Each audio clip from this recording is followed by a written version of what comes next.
Hello friends, कैसे हैं आप सभी लोग। आई होप आप सब लोग बिल्कुल ठीक होंगे। चलिए शुरू करते हैं आज की वीडियो उन सभी लोगों के लिए है जिनका अभी हाल ही में सीटेट का रिजल्ट आया है। ठीक है, आप सभी जानते हैं कि जुलाई जो सीटेट जुलाई 2024 का जो रिजल्ट है वो आ गया है और लगभग लोगों ने देख भी लिया होगा कि उनके कितने नंबर आ रहे हैं। जो एग्ज़ाम हुआ था आप सभी का सीटेट जुलाई 2024 का, वो हुआ था 7 जुलाई को। कब हुआ था? 7 जुलाई को एग्ज़ाम हुआ था। और इसका जो फाइनल रिजल्ट है वो आपका जो है 31 के आसपास आ गया है। ठीक है, 31 तारीख को एक नोटिस दिया गया था जिसमें ये बताया गया था कि इस बार यानी कि जुलाई 2024 में कितने कैंडिडेट्स ने ये जो सीटेट का एग्ज़ाम है वो क्लियर किया है, चाहे वो पेपर फर्स्ट हो पेपर सेकेंड हो। ठीक है, तो लगभग सभी लोगों ने अपना रिजल्ट जो है देख लिया होगा। तो रिजल्ट में कितने पे पासिंग होता है वो भी हमने बताया था। अगर नहीं पता है, जो लोग नए देख रहे हैं, जो नेक्स्ट सीटेट पहली बार डालेंगे फॉर्म, उनको हम बताते चलें कि कितने पे पासिंग होता है। अगर आपका जो है क्लियर हो गया है तो आपको पता ही होगा कितने पे पासिंग होता है। मान लीजिए बहुत सारे लोग होंगे जो नए इस बार जो है दिसंबर का फॉर्म अप्लाई करेंगे, तो उनको हम बता दें कि जो सीटेट का एग्ज़ाम होता है उसमें चाहे पेपर फर्स्ट हो या फिर पेपर सेकेंड हो, दोनों में जो पासिंग मार्क्स होते हैं वो बहुत ज़्यादा नहीं होते हैं। दोनों में कैटेगरी वाइज अलग अलग होता है। ठीक है, जैसे अगर आप जनरल के हैं, चाहे मेल हैं या फिर आप फीमेल हैं, आपको अपने स्टेट के लिए, ठीक है, जैसे मान लीजिए कि आप यूपी के हैं तो यूपी में कोई वैकेंसी निकलती है और अगर आपने सीटेट का एग्ज़ाम दिया हुआ है तो उसमें आपके कम से कम कितने होने चाहिए? 90 नंबर, कम से कम 90 नंबर से अगर आपका 89 है तो फिर आप जनरल की कैटेगरी में फिर नहीं आएंगे, फिर आप अपने स्टेट में भी फॉर्म अप्लाई नहीं कर सकते हैं। ठीक है, तो कम से कम 90 नंबर होना चाहिए, चाहे आप जनरल के मेल हैं यानी महिला हैं या फिर फीमेल हैं, पुरुष हैं। ठीक है, यानी कि अगर आप पुरुष हैं या महिला हैं, कुछ भी है, मेल है फीमेल किसी भी कैटेगरी में आती हैं या आते हैं, तो आपका जो है सीटेट में चाहे पेपर फर्स्ट हो या पेपर सेकेंड हो, दोनों में 90 नंबर कंपलसरी है। ठीक है, अगर आप अदर स्टेट के हैं तो भी आप जो है, ये मान लीजिए कि आप यूपी से हैं और आपको बिहार में एग्ज़ाम देने जाना है, तो आप जनरल कैटेगरी के हैं, मेल हैं या फीमेल हैं, तो आपका 90 में काम चल जाएगा। ठीक है, कम से कम 90 नंबर होने चाहिए या फिर 90 से ऊपर कितने भी होने चाहिए। तो कितने का मतलब 150 का तो नंबर जो है आपका पेपर ही होता है, तो 150 में 150 तो होंगे नहीं, 150 से नीचे ही होंगे, लेकिन कम से कम 90 होने चाहिए अगर आप जनरल के मेल या फीमेल हैं, अपने स्टेट के लिए भी और अदर स्टेट के लिए भी। ठीक है, तो ये चीज़ें क्लियर हो गई। दूसरी जो कैटेगरी आती है वो आती है ओबीसी, एससी और एसटी। इसमें क्या होता है, अपने स्टेट के लिए क्या होता है कि अगर आप जैसे मान लीजिए यूपी से हैं या किसी अदर स्टेट के हैं, अपने खुद के स्टेट में हैं अगर हैं, तो मान लीजिए कि आप यूपी से हैं और यूपी में कोई वैकेंसी निकलती है, तो अगर आपने सीटेट अपने जो है पास किया हुआ है तो उसमें जो है जो नंबर होने चाहिए वो 82 नंबर होने चाहिए। कितने? चाहे आप ओबीसी एससी एसटी के मेल हों या फिर जो है फीमेल हों, दोनों कैटेगरी के लिए अगर आप अपने स्टेट में जो है गवर्नमेंट जॉब लेना चाहते हैं टीचिंग में, तो फिर कम से कम सीटेट में 82 नंबर होने चाहिए। ठीक है, कम से कम, ज़्यादा से ज़्यादा 150 के अंदर कितना भी हो सकता है आपका। और अगर यहाँ पे एक शर्त और है कि अगर आप दूसरे स्टेट में जाते हैं टीचिंग से रिलेटेड एग्जाम देने, जैसे मान लीजिए कि आपका बीपीएससी टीआरई 4th आने वाला है, वहाँ पे आप चाहते हैं कि आप बिहार में फॉर्म अप्लाई करें, बिहार में अगर जॉब मिल जाती है तो वहाँ भी कर लेंगे, तो उसके लिए फिर आपके पास 82 से फिर काम नहीं चलने वाला, फिर आपको 90 नंबर होने चाहिए। ठीक है, तो 82 में है तो आप वहाँ पर अप्लाई नहीं कर पाएंगे। अगर वहाँ पे आपको यानी कि आपको अदर स्टेट में, चाहे बिहार हो, झारखंड हो, कहीं भी हो, मध्य प्रदेश हो, वहाँ पे आपको अप्लाई करना है, टीचर बनना है, तो उसके लिए फिर आपके जो नंबर होने चाहिए वो 90 होना चाहिए या फिर 90 से ऊपर होने चाहिए। ठीक है, तो ये क्लियर हो गया। तो इस तरीके से जो है कैटेगरी वाइज सबके अलग अलग डिवाइड होते हैं। आपने सीटेट अपने ही स्टेट के एग्ज़ाम के लिए जो है क्लियर किया है तो वही होगा, जो 82 और 90 है उसी में काम चल जाएगा।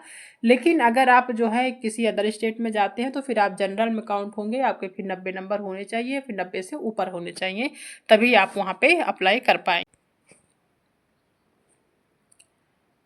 ठीक है, अगर आप बात करें इस बार के जो रिजल्ट का रेशियो आया है, यानी कि कितने लोगों ने फॉर्म अप्लाई किया था और कितने लोग पास हुए हैं, ठीक है, इस बार का अगर हम देखें कंफर्म करें तो सबसे पहले ये देख लीजिए कि पेपर फर्स्ट जो है उसमें कितने लोगों ने फॉर्म अप्लाई किया था। तो उन्होंने यानी कि जो लोग फॉर्म अप्लाई किए थे वो थे 8,30,242 लोगों ने फर्स्ट पेपर में फॉर्म अप्लाई किया था, ठीक है।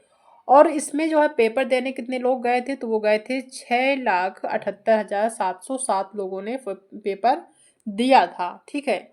और इसमें पास कितने लोग हुए हैं, तो सिर्फ 1,27,162 लोगों ने क्या किया था, फॉर्म मतलब इस बार पास हुए हैं, पेपर उनका क्लियर हुआ है। तो सोचो 8 लाख, मान लीजिए लगभग 8 लाख लोगों ने क्या किया था, फॉर्म अप्लाई किया था। जबकि फॉर्म वही लोग अप्लाई करते हैं जो बीएड बीटीसी किए होते हैं और जिनको होता है कि हाँ हमें सीटेट पास करना है, वही लोग अप्लाई करते हैं। ऐसे नहीं होता कि कोई भी इसमें फॉर्म अप्लाई कर सकता है, तो हर कोई नहीं अप्लाई करता, वही अप्लाई करता है जिनका या तो बीटीसी है, बीएड है, डीएलएड है। और क्योंकि पेपर जो है इसमें जो फीस होती है वो काफ़ी अच्छी होती है, यानी कि 1200 के आसपास फीस होती है, ठीक है। हम जनरल की और ओबीसी एसटी की बात कर रहे हैं, ओबीसी और जनरल की बात कर रहे हैं, ठीक है। कम से कम इसमें 1200 होता है, 1200 से जो एससी होते हैं उनका और कम होता है, लेकिन 1200 फीस होती है, ठीक है। तो इसमें वही लोग फॉर्म अप्लाई करते हैं जिनका सीटेट सॉरी जिनका बीएड या बीटीसी या डीएलएड होता है, वही लोग अप्लाई करते हैं। तो 8 लाख लोगों ने फॉर्म फिल किया था। पेपर देने सिर्फ 6 लगभग मान के चलते हैं 6 लाख या मान लेते हैं 7 लाख, वैसे 7 पूरे नहीं है, 6 साढ़े 6 जो है लाख के लोग फॉर्म क्या करने जाते हैं, फॉर्म पेपर देने जाते हैं। और पास सिर्फ होते हैं लगभग लगभग 1.5 लाख लोग भी, या कह सकते हैं 1.5 लाख से कम लोग भी जो है क्या करते हैं, फर्स्ट पेपर पास हुए हैं इस बार के रिजल्ट को अगर देखें तो। 8 लाख लोगों में ने जो है लगभग 6.5 लाख लोगों ने पेपर दिया और सिर्फ 1.5 लाख के लगभग डेढ़ भी नहीं कर सकते, 1,27,000 लगभग लोगों ने सिर्फ पास किया है। ये पेपर फर्स्ट का रेशियो है। दूसरा पेपर सेकंड है, उसमें कितने लोगों ने फॉर्म फिल किया था, तो इसमें पेपर सेकंड में ज़्यादा लोगों ने फॉर्म फिल किया था पहले के अकॉर्डिंग, पेपर फर्स्ट के अकॉर्डिंग देखें तो पेपर फर्स्ट में 8 लाख थे, इसमें 16,99,823 यानी कि लगभग लगभग 17 लाख लोगों ने फॉर्म फिल किया था इसमें, ठीक है। और पेपर देने कितने लोग गए थे, तो गए थे 14 लाख लोग, लगभग 14,07,332 लोगों ने फॉर्म सॉरी पेपर दिया था। और पास कितने हुए हैं, तो इसमें हुए हैं 2,42,120, ठीक है। इतने लोग सिर्फ पास हुए हैं, यानी अगर टोटल बात करें तो लगभग 3.5 लाख लोग दोनों पेपर को मिला के देखें तो 3.5 लाख लोग लगभग पास हुए हैं इस बार के एग्ज़ाम में।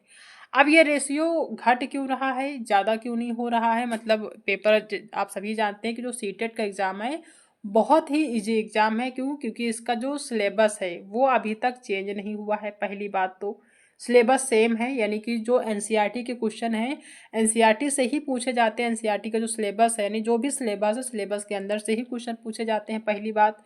दूसरी चीज़ कि इसमें निगेटिव मार्किंग नहीं है, ठीक है।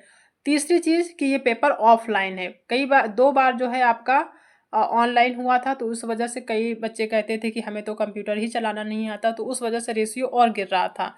लेकिन ये पेपर जो है ऑफलाइन हो गया है। और दूसरी चीज़ ये भी हो गई कि जब ऑनलाइन पेपर था तो बच्चों को दूर जाना रहता था पेपर देने, अपने होम डिस्ट्रिक्ट में नहीं बल्कि अदर में जाना होता था, मंडल में जाना होता था। तो उस वजह से कई सारे बच्चे एग्ज़ाम देने नहीं जाते थे, ठीक है। तो वो भी दिक्कतें होती थी। लेकिन अब जो है ना तो इसमें सिलेबस कोई चेंज हुआ है, ना तो नेगेटिव मार्किंग है और ना ही ये पेपर ऑनलाइन है। सिलेबस भी सेम है, एनसीईआरटी के अंदर का ही पेपर पूछा जाता है। नेगेटिव मार्किंग बिल्कुल भी नहीं है। आपके पास पूरा समय होता है 150 क्वेश्चन के लिए, पर्याप्त तो समय होता है, ऐसा नहीं कि आपके पास समय की कमी होती है। और तीसरी चीज़ कि पेपर आपका ऑनलाइन नहीं होता, ऑफलाइन होता है। कि इसमें ये नहीं होता कि आपको कंप्यूटर चलाना नहीं आता है तो आप जो है देर से सॉल्व कर पाएंगे या इस वजह से नंबर कट गए, तो ऐसा भी नहीं है। यानी कि ऐसी ऐसी चीज़ें नहीं है कि आप इस वजह से पेपर आपका जो है सही नहीं जाता है या पेपर आपके पेपर में अच्छे नंबर नहीं आते हैं, ठीक है। तो क्यों जो है ये जो रेशियो है आपके जो है रिजल्ट का इतना कम क्यों है, इसकी वजह जो है वो क्या है, तो उसकी जो सिंपल सी वजह वो यही है कि जितने भी लोग हैं जिनका सीटेट नहीं क्लियर होता, बहुत सारे लोग ऐसे भी होंगे जो लगातार 3 बार 4 बार 5 बार एग्ज़ाम दे चुके होंगे तो भी नहीं निकलता। क्यों नहीं निकलता, सबसे पहली बात तो जो सीटेट है वो रटने वाला सिलेबस नहीं है। जैसे आपका यूपी टेट का एग्ज़ाम होता है, ऐसा कहते हैं कि जो है जो यूपी टेट होता है अगर आप उसमें रट लेते हैं तो आपके लिए ठीक है, आप उसमें एग्ज़ाम निकाल सकते हैं रट के। लेकिन जो सीटेट का एग्ज़ाम होता है ये रटने वाला एग्ज़ाम नहीं होता है। ये आपका अंडरस्टैंडिंग बेस होता है, यानी कि समझ पे आधारित होता है। जितने क्वेश्चन को आप समझ के लगाएंगे समझेंगे उतना ही आपके लिए अच्छा रहेगा। तो लोग क्या करते हैं, जो भी जिनका भी सीटेट क्लियर नहीं होता वो सीटेट को रटने की कोशिश करते हैं। तो अगर आप रटने की कोशिश करते हैं तो ये आपका सीटेट कभी भी नहीं निकलेगा, क्योंकि हर बार आपका जो पेपर का लेवल है वो थोड़ा बढ़ के ही आता है और ऐसे क्वेश्चन नहीं पूछे जाते कि जो रटे रटाए हों। ठीक है, तो रटने से आपका सीटेट का एग्जाम नहीं निकलेगा और यही गलती लोग करते हैं, पहली गलती। दूसरी गलती ये क्या करते हैं कि जैसे सीटेट का जो एग्ज़ाम है वो पूरी तरह से क्लियर हो गया है कि ये 1 साल में 2 बार होगा, यानी कि हर 6 मंथ पे आपका सीटेट का एग्ज़ाम होगा। हर किसी को पता है, जैसे इस बार जिनका सीटेट क्लियर नहीं हुआ है उनको भी पता है कि दिसंबर में एग्ज़ाम आने वाला है। उसके बाद भी वो सीटेट की तैयारी अभी से वो नहीं करेंगे, वो अभी भी वो वेट करेंगे किसका, नोटिफिकेशन का, कि जब नोटिफिकेशन आएगा तब हम पढ़ेंगे। तो फिर आपका सीटेट क्यों कहाँ से निकलेगा जब आप नोटिफिकेशन, क्योंकि नोटिफिकेशन आपका 2 से 3 महीने रह जाते हैं तभी आपका नोटिफिकेशन आता है, और नोटिफिकेशन आने के बाद फिर आपके पास उतना टाइम नहीं बचता, क्योंकि बहुत सारे लोग ऐसे भी होते हैं जिनको पढ़ने के अलावा घर के भी काम होते हैं, तो फिर नहीं हो पाता है। तो जब आपको पता है कि नेक्स्ट दिसंबर में या नेक्स्ट 6 मंथ के बाद आपका एग्ज़ाम होना है, आपका सीटेट नहीं क्लियर है, तो आप अभी से क्यों नहीं पढ़ते हैं। आपको पता है कि सिलेबस चेंज होता नहीं, ऐसा तो है नहीं कि हर 6 मंथ पे आपका सिलेबस चेंज होता है या हर साल सिलेबस चेंज होता है, ऐसा भी नहीं है। जब आपको पता है कि सिलेबस चेंज ही नहीं होना है, ठीक है, तो वही सिलेबस है जो लगातार लोग पढ़ रहे हैं, तो आप अभी से क्यों नहीं पढ़ रहे हैं। जब आप अभी से पढ़ना शुरू करेंगे, हम कहते हैं बहुत ज़्यादा टाइम मत दीजिए, 2 घंटे 4 घंटे 10 घंटे मत दीजिए, सिर्फ आप आधा घंटा या 1 घंटा सीटेट के लिए दे दीजिए।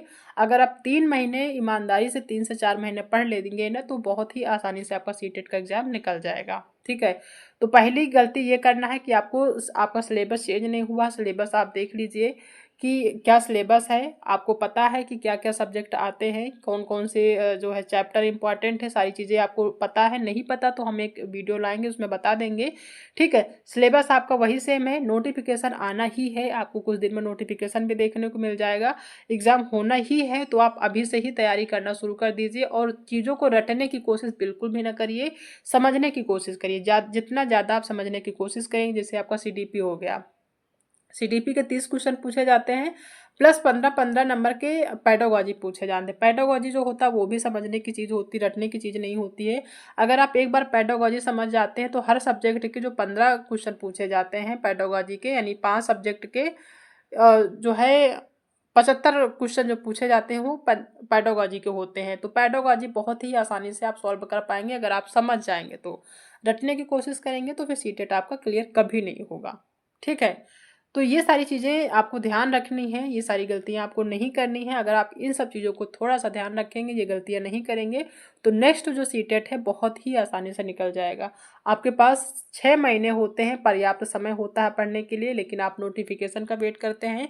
नोटिफिकेशन आने के बाद फिर आपके पास 3 ही महीना बचता है पढ़ाई करने के लिए, उसमें फिर आप कितना टाइम देते हैं वो आपके ऊपर डिपेंड होता है। और फिर आप रटने की कोशिश करते हैं या फिर जो है अन्य जो चीज़ें होती हैं उनको समझने की कोशिश करते हैं कि अन्य तरीके क्या हो सकते हैं ना अच्छे नंबर लाने के लिए। फिर आप शॉर्टकट जो है अपनाते हैं रास्ता। तो वो सारी गलतियाँ आप करते हैं जिसकी वजह से आपका जो 82 नंबर है या फिर 90 नंबर, इसको भी आप पार नहीं कर पाते हैं, यही वजह होती है। ठीक है, और एक चीज़ हम आपको और क्लियर कर दें कि आने वाले टाइम में जितना आप लेट करेंगे उतना ही आपके लिए नुकसानदायक होगा, क्योंकि आने वाले टाइम में हो सकता है कि सिलेबस भी आपको चेंज देखने को मिल जाए।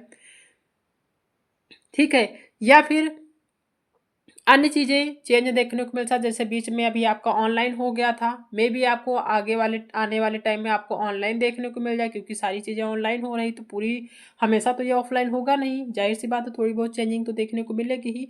हम नहीं कहते कि ये ऑनलाइन हो, लेकिन मे भी कि आने वाले टाइम में कुछ चेंजिंग देखने को मिल जाए।